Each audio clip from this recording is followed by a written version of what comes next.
Hi అండి. ఈరోజు మా husband all time favourite food అయిన టమాటో అండ్ కొరియండర్ పికిల్‌ని ప్రిపేర్ చేయబోతున్నాం. ఈ పికిల్ ప్రిపరేషన్ అనేది సింపుల్‌గా 15 మినిట్స్‌లో అయితే కంప్లీట్ అయిపోద్ది. అండ్ టేస్ట్ కూడా పర్ఫెక్ట్‌గా వస్తుంది. సో, మిస్ అవ్వకుండా వీడియో అనేది ఎండింగ్ వరకు చూడండి. ఈ టమాటో అండ్ కొత్తిమీర పచ్చడిని ప్రిపేర్ చేయడానికి నేను 750 గ్రామ్స్ వరకు టమాటో అలాగే ఒక 3 చిన్న కొత్తిమీర కట్టలను కూడా తీసుకొని నీట్‌గా వాష్ చేసుకొని, కట్ చేసుకొని సైడ్‌కి ఉంచుకున్నాను. ఇక్కడ కొత్తిమీర నేను తీసుకున్నది తీసుకున్నా పర్లేదు. లేదంటే కొంచెం తీసుకున్నా నో ప్రాబ్లమ్. ఇంకా లేట్ చేయకుండా ప్రిపరేషన్ అనేది స్టార్ట్ చేసేద్దాం. ముందుగా స్టవ్ పైన పాన్ పెట్టేసుకొని 2 టేబుల్ స్పూన్ వరకు ఆయిల్ యాడ్ చేసుకుందాం. ఆయిల్ హీట్ అయిన తర్వాత ఇందులో ఒక హాఫ్ స్పూన్ జీలకర్ర, హాఫ్ స్పూన్ ధనియాలు, ఒక మీడియం సైజ్ వెల్లుల్లిని పొట్టు తీసుకొని అలాగే ఒక ఇంచ్ అల్లం ముక్క కచ్చాపచ్చ దంచేసుకొని తాలింపులో యాడ్ చేసుకుందాం. ఇప్పుడు ఈ అల్లం వెల్లుల్లి ఉన్న పచ్చివాసన పోయినంత వరకు ఫ్రై చేసుకుందాం. ఈ విధంగా ఫ్రై చేసుకున్న కన్సిస్టెన్సీని మిక్సీ జార్ లోకి ట్రాన్స్ఫర్ చేసుకుందాం. ఇప్పుడు ఇదే ప్యాన్ లో ఆల్రెడీ మనం కట్ చేసి పెట్టుంచుకున్న 750 గ్రామ్స్ టమాటోస్ ని యాడ్ చేసుకుందాం. అలాగే ఒక చిన్న నిమ్మకాయ సైజ్ అంతా చింతపండును కూడా యాడ్ చేసుకుందాం. ఈ విధంగా పైన లిడ్ కవర్ చేసుకోవడం వల్ల టమాటోస్ అనేవి కొంచెం ఫాస్ట్ గా మగ్గుతాయి. ఇప్పుడు మనం ఆల్రెడీ కట్ చేసి పెట్టుంచుకున్న కొత్తిమీరను కూడా యాడ్ చేసుకుందాం. కొత్తిమీర అనేది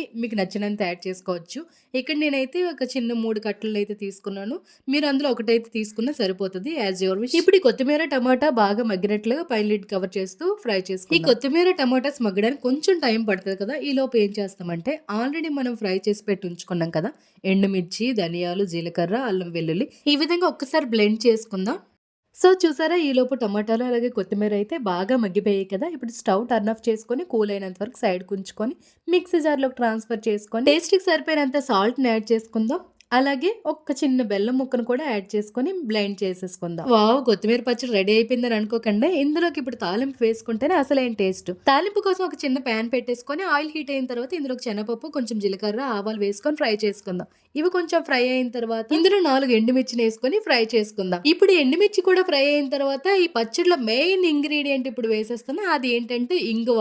మెయిన్ ఇంగ్రీడియంట్ అని ఎందుకనంటే పచ్చడి టేస్ట్ అనేది సూపర్ గా వస్తుంది ఇంగువ వేయడం. ఇప్పుడు తాలింపు అనేది ఫ్రై అయిపోయింది కదా. ఇప్పుడు తాలింపుని పచ్చడిలోకి ట్రాన్స్ఫర్ చేసేసుకుందాం. ఇక్కడ పచ్చడిలో తాలింపు వేసినప్పుడు ఆయిల్ కొంచెం ఎక్స్ట్రా వేసుకున్నట్లయితే పచ్చడి అనేది ఒక 1 వీక్ వరకు స్టోర్ ఉంటుంది. ఫైనల్ గా నోరూరించే గుమగుమలాడి టమాటో కొత్తిమీర పచ్చడి అయితే రెడీ అయిపోయింది. సో చూసారు కదా, ప్రిపరేషన్ వీడియో అనేది ఒకసారి ట్రై చేసి టేస్ట్ ఎలా వచ్చిందని కామెంట్ ఇవ్వండి. వీడియోకి లైక్ ఇవ్వడం మర్చిపోకండి. Bye bye.